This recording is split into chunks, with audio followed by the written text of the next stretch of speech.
Globalisasi membuat jarak semakin tidak berarti. Nah, padahal ya tanggung jawab pemimpin itu kan luar biasa dahsyat ya di akhirat. Bahkan ketika ada satu rakyat yang sengsara, ya, ini Allah meminta pertanggungjawaban pemimpinnya. Waduh. Subhanallah. Mengapa dia masih bisa tidur nyenyak dan makan kenyang, sementara ada rakyatnya yang mati kelaparan gitu. Lintas budaya semakin mudah diakses tanpa bisa dibendung lagi dan berakibat norma-norma dan moralitas semakin terkontaminasi. Atau juga nggak sedikit ya remaja yang akhirnya berpacaran gara-gara terinspirasi oleh tayangan-tayangan sinetron atau acara itu tuh yang suka ada pernyataan-pernyataan cinta di televisi reality show itu. Iya, yang reality show kayak gitu ya, yang balik lagi mau pacar lama segala macam itu terdorong untuk pacaran. Nah ini menggeser perilaku jadi negatif. Dan hanya iman yang sanggup membentengi diri. Pendengar yang budiman, angin sejuk kembali berhembus dengan hadirnya Voice of Islam. Kemudian juga bagaimana kita melihat Islam itu sangat mendorong laki-laki perempuan untuk fastabiqul khairat, ya, berlomba-lomba dalam melakukan kebaikan gitu ya. Dan juga kita juga melihat bahwa betapa muslimah ya sahabiyah dulu itu berkontribusi besar dalam perjuangan Islam. Media Islamnet dan radio kesayangan Anda menghadirkan Voice of Islam. Voice of Islam. Voice of Islam.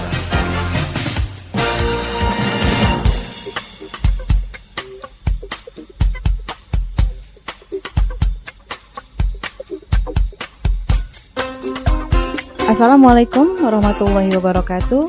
Halo Indonesia, jumpa lagi dengan saya Jihan Syahrani dalam program Voice of Islam. Kerja bareng media Islamnet dengan radio kesayangan Anda ini. Dan selama 30 menit ke depan, Voice of Islam akan mengisi ruang dengar Anda dalam rubrik Female Chatting. Pendengar yang budiman, saya tidak sendiri, telah hadir untuk mengasuh rubrik ini Ustazah Insinyur Nani Wijayati. Beliau adalah pengasuh rubrik Women's Chatting on Islam. Baik, kita sapa dulu beliau. Assalamualaikum warahmatullahi wabarakatuh, Ustazah Nani. Waalaikumsalam warahmatullahi wabarakatuh. Mudah-mudahan kabarnya baik hari ini. Alhamdulillah baik. Dan telah hadir kali ini seorang karyawati muslimah.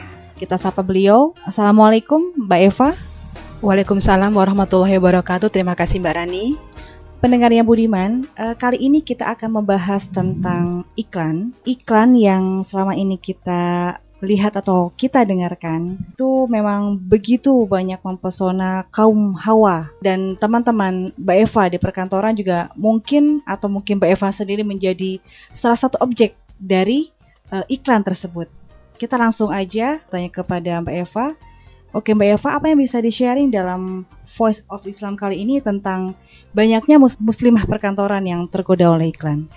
Oke, terima kasih Mbak Rani sekali lagi atas undangannya untuk saya hadir di Voice of Islam. Bicara tentang iklan, apalagi buat kita perempuan itu memang tema yang sangat asik dan menarik. Mungkin saya akan awali dengan apa iklan itu sendiri agar kita lebih jelas ke depan nanti membahasnya. Iklan adalah salah satu tayangan TV dan radio yang sengaja dibuat seindah mungkin, semenarik mungkin, dengan daya tarik yang kuat untuk mempromosikan salah satu produk yang dipercayakan padanya, dengan maksud siapapun yang melihat, yang mendengar nanti akan langsung tertarik untuk segera membeli. Iklan memang memiliki daya pikat dan magis yang luar biasa buat para muslimah terutama, tidak terkecuali juga buat teman-teman kita yang ada di perkantoran. Contoh nyata adalah salah satu iklan kosmetik yang menjanjikan kulit wajah senantiasa awet muda, kencang, halus, putih, dan sebagainya itu amat menarik para muslimah untuk membelinya, mencobanya karena berharap bisa seperti model dari bintang yang membawakan iklan tersebut. Hal ini dilakukan tanpa melihat lagi harga, kandungan dari kosmetik itu sendiri, bahkan tidak melihat lagi apakah ada efek samping yang dapat ditimbulkan dari produk itu sendiri. Pokoknya sepanjang iklan itu bisa menambah nilai plus untuk penampilan terutama kaum hawa, ya dihantam kromo saja, maksudnya adalah pasti langsung dibeli. Oke, kalau teman-teman di perkantoran, teman-temannya Mbak Eva, apakah mereka juga menyediakan budget, tuntutan penampilan atau juga gaya hidup, atau juga mungkin tergantung dari produk yang diiklankan? Gimana Mbak? Mungkin ada dua alasan kenapa pada akhirnya teman-teman kita khususnya di perkantoran tuh akhirnya tertarik untuk segera membeli produk yang diiklankan. Pertama adalah amat benar sekali, hidup di metropolitan itu yang namanya penampilan dan gaya hidup menjadi konsentrasi mereka. Jadi apapun produk iklan yang menunjang dan memberikan nilai tambah untuk penampilan mereka akan mereka beli. Entah mereka punya budget atau tidak, atau mungkin mereka memang belum memperhitungkan sebelumnya kalau mereka harus membeli kosmetik tersebut. Mungkin contohnya adalah produk-produk kosmetik, baik perawatan wajah, rambut, kulit, aksesori, bahkan mobil.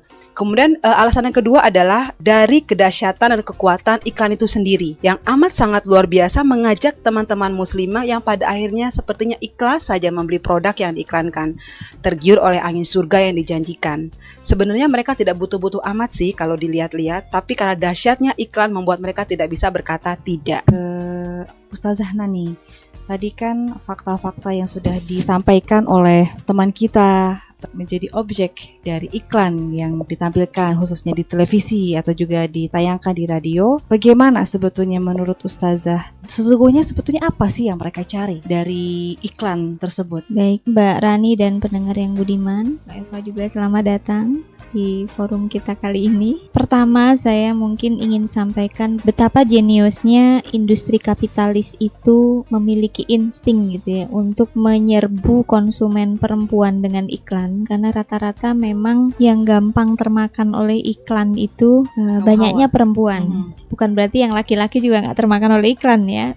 Mungkin kalau dari cerita Mbak Eva tadi betapa komunitas perkantoran itu adalah satu komunitas yang memang sudah diformat untuk memiliki persepsi atau cara pandang terhadap penampilan secara fisik itu adalah sesuatu yang dianggap prioritas karena sangat terkait dengan dunia pekerjaan yang mereka harus lakukan. Kalau dibandingkan seorang ibu yang jualan pisang goreng di sebuah warung sederhana di pinggir sekolah, ibu itu tidak perlu berpikir untuk memakai seragam apa gitu ya. Terus menyajikan pisang goreng itu harus dengan nampan yang indah atau dengan hiasan yang di atas pisang goreng itu ada kejunya, ada coklatnya, kemudian ada tisunya yang menarik. Tetapi ketika pisang goreng itu harus dijual di mall atau harus dijual di Sogo, harus dijual di kafe yang ada di sebuah gedung perkantoran misalnya di Jakarta, maka pisang goreng yang bahannya sama itu tetap harus dikemas gitu. Sedemikian rupa sehingga menarik dan dapat profit yang lebih gitu kan. Kalau ibu-ibu tadi mungkin dengan modal dia bikin pisang goreng Rp300 dijual 500, ya keuntungannya Rp200, maka ketika pisang goreng ini kemudian dikemas gitu ya dengan bungkus yang cantik, ditambahin keju, mungkin bisa dijual harga 5.000 atau 10.000 dengan keuntungan tentu berlipat-lipat. Nah, tentu yang menjual pisang goreng ala mall atau ala Sogo ini bukan Sogonya Sogo Jongkok, bukan gitu ya. Tentu tidak bisa model yang menjualnya itu seperti model ibu-ibu tadi di pinggir sekolahan tadi yang cuman pakai kain dan kebaya seadanya, tak beda dengan busana harian dia di rumahnya. Yang jualan pisang goreng keju, pisang goreng coklat ini di mal-mal atau di perkantoran itu tentu dia pemiliknya, pengelolanya berpikir harus pakai seragam yang cerah dengan topi, dengan penampilan yang menarik, cara menawarkan juga menarik dengan tampilan yang cukup mengesankan, kemudian yang belinya jadi ketagihan untuk datang ke kafe itu lagi dan sebagainya. Itu sederhana saja bahwa kemudian penampilan itu di komunitas perkantoran menjadi prioritas karena itu kaitannya dengan kualitas kerja ya. Nilai kerja dia itu salah satunya adalah dari nilai penampilan. Itulah yang kemudian menjadi sasaran empuk menurut saya buat industri yang berkaitan dengan penampilan seorang perempuan, apakah itu industri kosmetik, industri fashion, itu seolah-olah kemudian menjadi sebuah kebutuhan primer buat orang yang bekerja di perkantoran yang mendahulukan pelayanan atau servis itu dengan penampilan. Nah, jadi perempuan itu menjadi korban iklan mungkin sudah bukan dibilang korban lagi, mereka sudah sukarela gitu. Kemudian justru mencari iklan-iklan itu yang paling menarik juga menurut dia gitu. Penasaran untuk tahu produk-produk lain lebih berkualitas dan sebagainya gitu. Jadi ya kita harus jernih di dalam memandang bahwa jangan kemudian kita menjadi semata-mata korban iklan gitu ya, tanpa memperhatikan keamanannya. Kita ditipu, kocek kita dikuras habis-habisan hanya untuk membeli produk itu yang sesungguhnya sama dengan produk yang lain dan sebagainya. Kemudian ya dalam gaya hidup seorang muslimah tentu kita juga harus berpikir bahwa penampilan fisik, penampilan luar itu bukan prioritas yang sangat gitu. Dan tidak juga itu dikesampingkan gitu. Jadi proporsional lah di dalam memandang sebuah penampilan fisik, bahwa memang iya orang itu akan terkesan, orang itu akan tertarik ketika dia memiliki penampilan yang cukup baik gitu ya, cukup indah dilihat, tetapi juga jangan kemudian berlebih-lebihan dan mungkin kalau kita lihat bagaimana Rasulullah SAW itu memberikan tuntunannya bahwa seorang muslim atau muslimah itu menghadapi kehidupan dunia ini sangat-sangat proporsional, artinya sederhana. Bukan menjadi orang yang sangat cinta dengan kemewahan dan hal-hal yang sifatnya duniawi, tetapi tidak juga meninggalkan. Ada satu hadis mungkin yang saya ingin bacakan. Hadis ini dari Bukhari ya. Saya bacakan artinya saja. Celaka bagi budak dinar. Budak dinar artinya hamba yang sangat mengejar dinar ya, uang, berarti celaka bagi budak dirham, Abu Dirham, celaka bagi budak perut, celaka pula bagi budak sutra. Karena apa? Orang yang sudah menjadi budak dinar, dirham, sutra dan sebagainya tadi ya, jika dia diberi dia ridho, tetapi jika dia tidak diberi dia akan marah. Rugi dan amat merugi. Jika ia tertusuk ia tidak dapat mencabutnya. Keberuntungan bagi seorang hamba, ia mengambil tali kekang kudanya untuk berjuang di jalan Allah, kusut rambutnya dan kedua kakinya penuh dengan debu. Jika ia ditempatkan pada bagian pertahanan, dia senantiasa di tempat itu. Jika dia ditempatkan di bagian depan, dia senantiasa berada di tempat tersebut. Jika dia meminta izin, dia tidak diizinkan, dan jika dia meminta syafaat, dia tidak diberi syafaat. Artinya tadi ada satu peringatan bahwa ketika kita kemudian mengedepankan sebuah prioritas keduniaan di tampilan, kemudian hal-hal yang disuruh kita itu sangat memperlihatkan gitu sebuah ekspresi yang dari sisi fisik, secara tidak sadar kita sebenarnya sedang ditarik untuk keindahan dunia ini gitu, dengan hingga melupakan batas-batas gitu, bisa melalaikan batas-batas yang diperkenankan oleh agama. Saya kira pakai baju bagus itu nggak haram gitu kan, pakai kosmetik juga nggak haram selama batas-batasnya tetap dipegang gitu, batas-batas syar'inya tetap dipegang. Artinya kalau kita mau memandang iklan, apakah kita butuh dengan itu gitu, kita butuhnya juga seberapa, kita sudah punya apa belum, dan yang lain juga belum habis, nyoba lagi produk yang lain, yang ini belum habis, koleksi akhirnya gitu ya, berbagai produk tubuh kita ya. Betul, ya. Oke, pendengar yang budiman, sebelum kita bertanya lebih jauh tentang hukum terhadap iklan itu sendiri, penayangan dan bintang iklan yang menayangkan iklan, kita dengarkan lagu yang berikut ini. Tetap setia di Voice of Islam. Terdengar kicauan berburu yang menyanyi di dada pelangi. Kau menggapai awan di langit memutih, dirimu lebur di mamah mentari.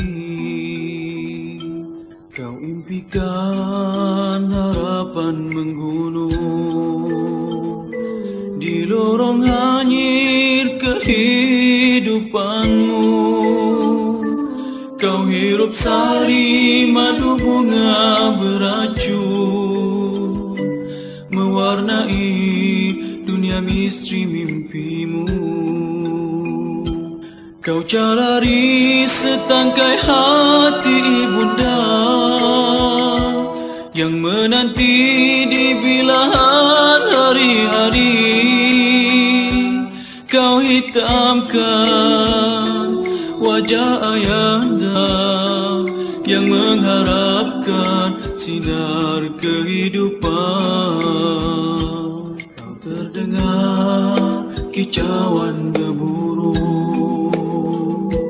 yang menyanyi di dada pelangi. Kau mengapai awan di langit memutih, dirimu lebur di mamah mentari.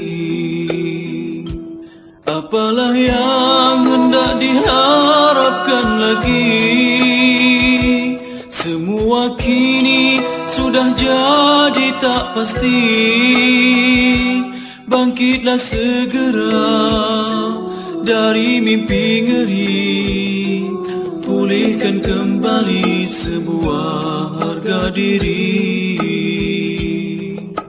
Sinar hidupmu tiada nyalaan api, berlabuhlah di muara ini.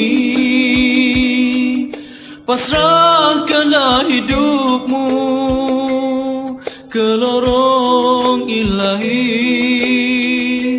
di sana menanti syurga yang abadi, di sana menanti syurga yang hakiki.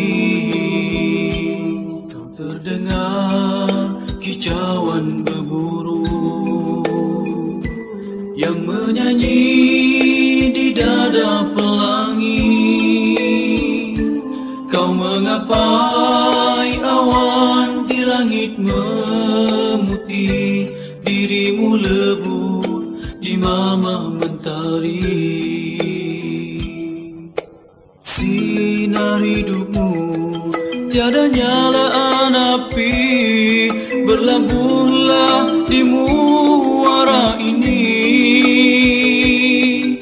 Pasrahkanlah hidup ke lorong ilahi, di sana menanti syurga yang abadi, di sana menanti syurga yang hakiki, di sana menanti syurga yang abadi, di sana menanti syurga yang hakiki.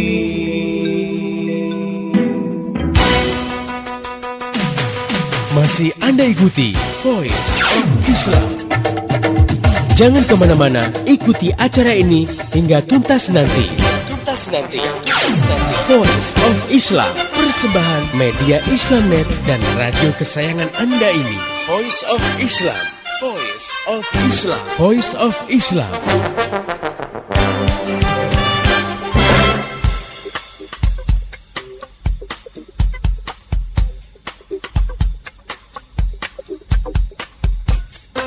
Masih di Voice of Islam, kerja bareng media Islamnet dengan radio kesayangan Anda ini.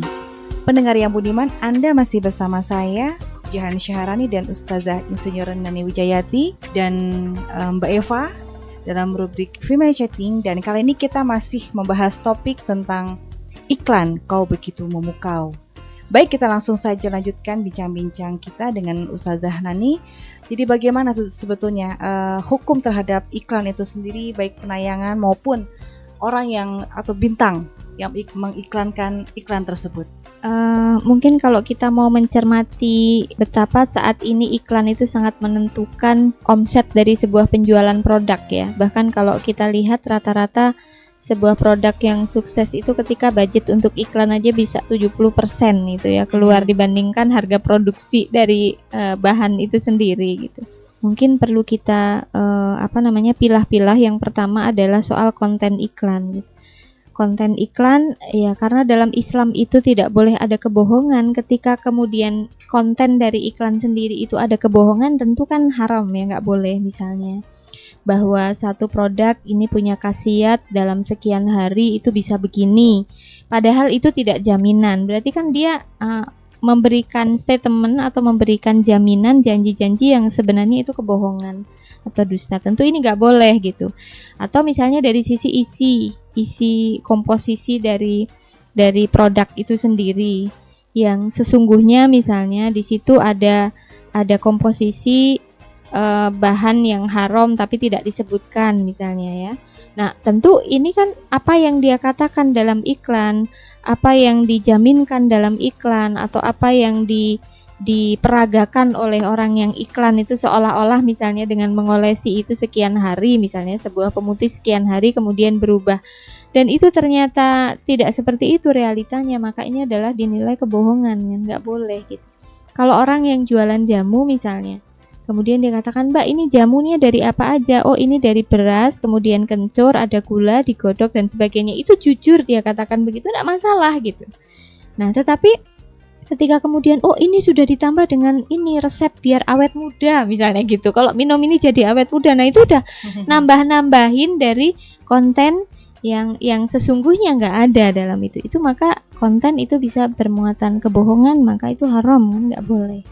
Kemudian yang kedua, bagi yang memerankan sebagai iklan itu sendiri gitu ya, biasanya kan biar menarik itu pakai justru model atau selebriti gitu. Nah banyak orang yang kemudian mempertanyakan, masa sih si artis itu dia katakan dia pakai produk itu dalam iklannya misalnya ya, dia jadi cantik seperti itu, padahal belum tentu setiap hari dia pakai itu, bisa jadi dia justru pakai produk yang lainnya. Nah ini kan berarti buat yang memerankan iklan sendiri itu kena gitu, bahwa dia sudah memberikan memberikan pernyataan kepada pemirsa atau pendengarnya bahwa dia memakai itu, kemudian dia menjadi cantik seperti itu. Itu juga bisa jadi nilainya adalah kebohongan buat dia kalau memang dia sendiri selama ini dia nggak pakai itu gitu. Nah itu kan resiko ya, dia melakukan kebohongan publik istilahnya. Betul. Sehingga publik itu percaya karena dia sosok yang menjadi figur yang memang kita pengennya cantiknya sama seperti dia misalnya. Nah terus dia melakukan itu, otomatis kan ini harus jadi ukuran gitu. Jangan sampai dia mengiklankan sesuatu yang kemudian seolah-olah dia menjustifikasi dia adalah pemakai itu gitu. Nah kecuali kalau dia mengiklankan itu iklan produknya aja, nggak masalah gitu loh ya.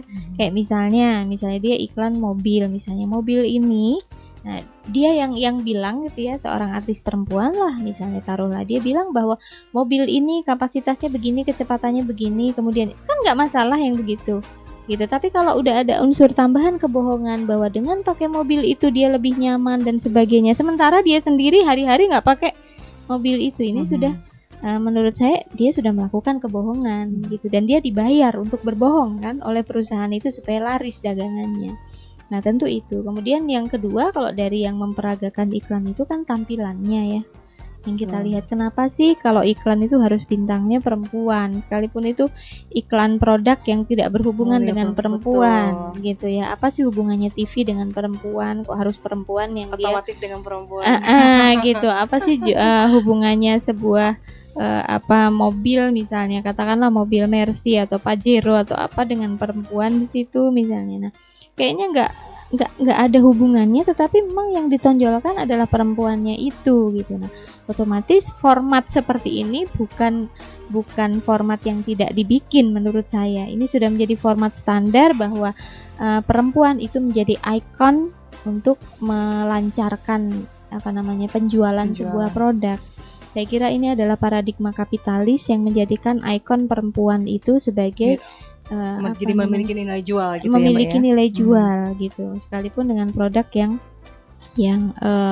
tidak berhubungan dengan perempuan itu sendiri. Nah ini sesungguhnya harusnya menjadi kesadaran buat perempuan gitu loh. Dia sebenarnya kan dieksploitasi untuk melariskan sebuah produk gitu ya. Buat dia mungkin kalau dia berpikir ya saya kan dibayar, saya profesional, oke, tetapi dari sisi bahwa apa yang dia lakukan itu tidak sesuai dengan tuntunan agama, ya harus disadari sesungguhnya gitu. Jadi tampilan juga kadang tampilannya ya nggak ada tampilan iklan itu yang busananya misalnya, atau kata-kata yang dibangunnya itu yang baik-baik saja. Pasti ada nyerempetnya itu kayak yang entahlah yang agak porno atau agak membuat orang jadi terkesima dan sebagainya gitu. Nah itu saya kira perlu disoroti gitu. Oke. Kita ke Mbak Eva, kan sebagai seorang Hawa ya, pernah gitu menjadi korban salah satu iklan? Kalau memang pernah Mbak Eva itu menjadi korban, itu bagaimana kiat-kiatnya supaya tidak kembali menjadi korban? Oke, terima kasih Mbak Rani. Ini pertanyaan yang benar-benar mengena dan menjurus karena jujur saja, sadar tidak sadar, memang bisa dikatakan pernah menjadi korban iklan. Karena kalau kita boleh katakan, siapa sih wanita yang tidak ingin tampil cantik dan menarik, gitu. Apalagi dalam pandangan kaum pria gitu. Buat saya itu, kalau sekarang saya katakan itu adalah suatu kebodohan gitu. Masih bisa bersyukur juga saya pada saat itu terjadi, saya tidak separah-parah yang terjadi dialami oleh teman-teman muslimah lainnya yang sampai merogoh kocek sedemikian dalam atau merubah budget, bahkan mengorbankan kebutuhan lain yang lebih primer gitu. Alhamdulillah tidak sampai sejauh itu. Jadi, mungkin seiring dengan perkembangan pemahaman, kemudian pertemanan dan komunitas yang saya bangun dengan orang-orang yang benar-benar baik, itu berubah dengan sendirinya. Jadi saya katakan dulu pernah saya jadi korban walaupun tidak parah, tapi alhamdulillah sekarang saya sudah tidak lagi menjadi korban, malah sekarang prihatin terhadap korban-korban yang lain gitu. Itu mungkin akan bergeser dengan sendirinya sesuai dengan pemahaman gitu. Yang tadinya saya anggap satu prioritas, maksudnya adalah gaya hidup dan penampilan adalah suatu prioritas, tapi sekarang sudah bergeser.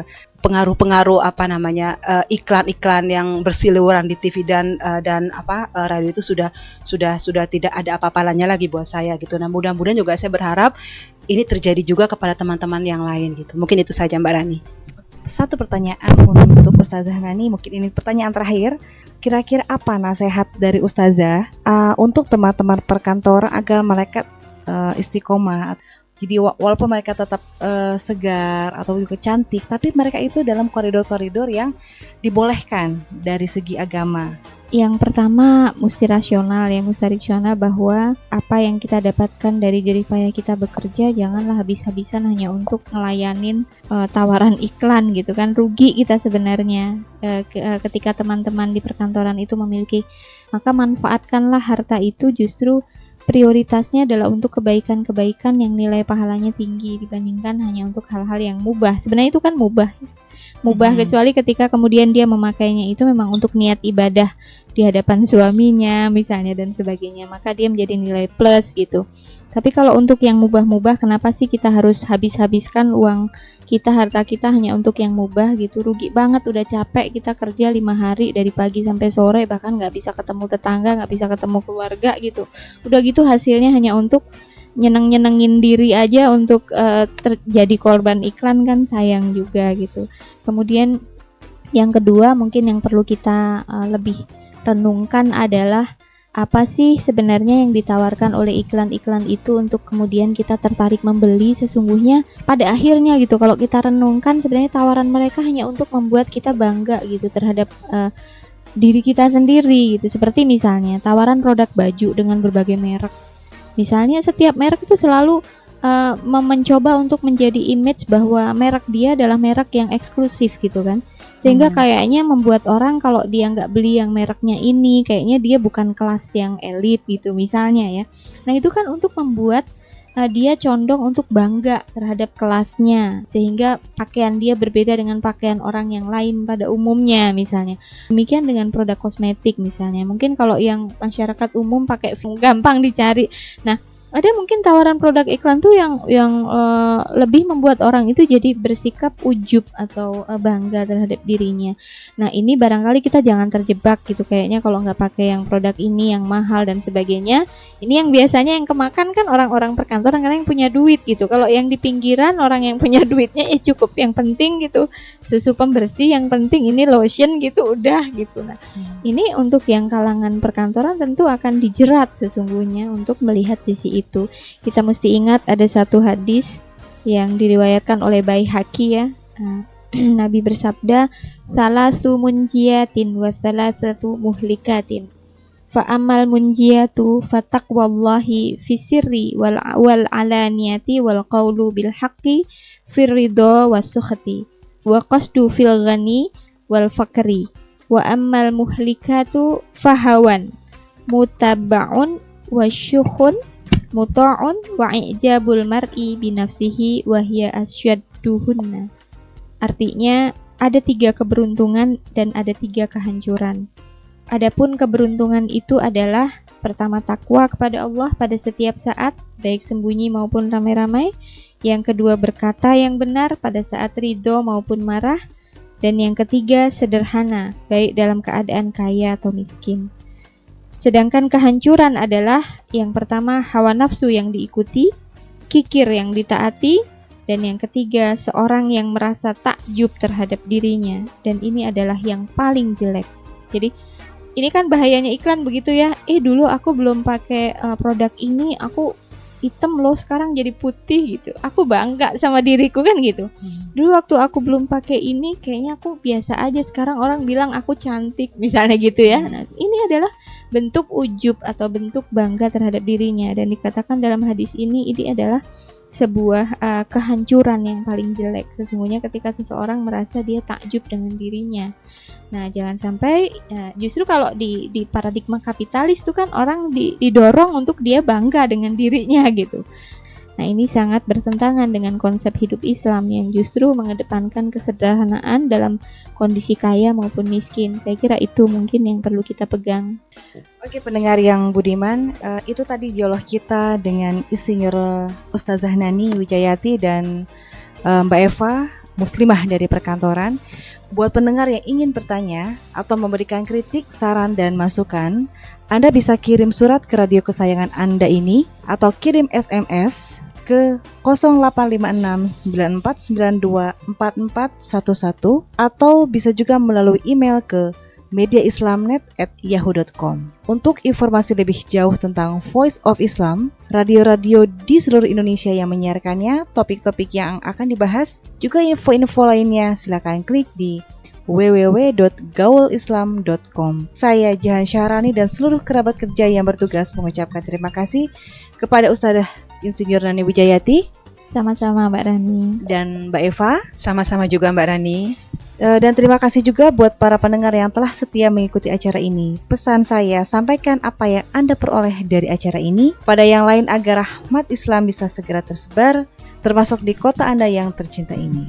Mari menimang masalah dengan syariah. Assalamualaikum warahmatullahi wabarakatuh.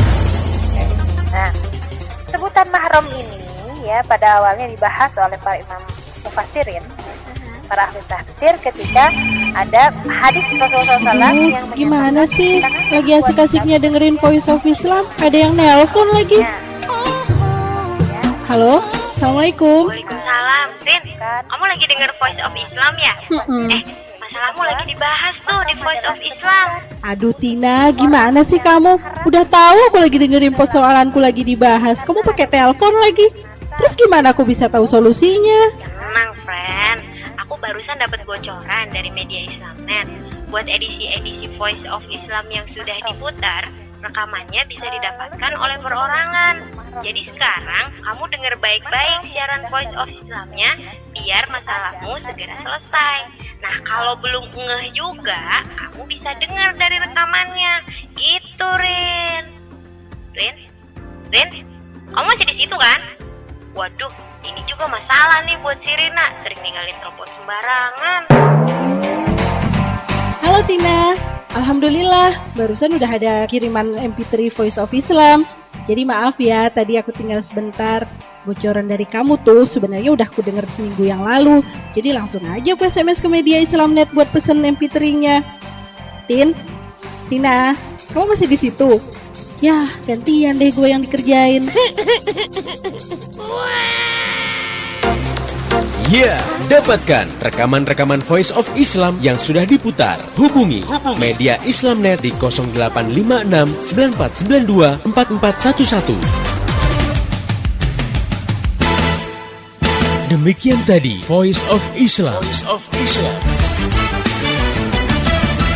Semoga hikmah yang terkandung bermanfaat untuk kita semua. Amin, amin, amin. Ya Robbal Alamin.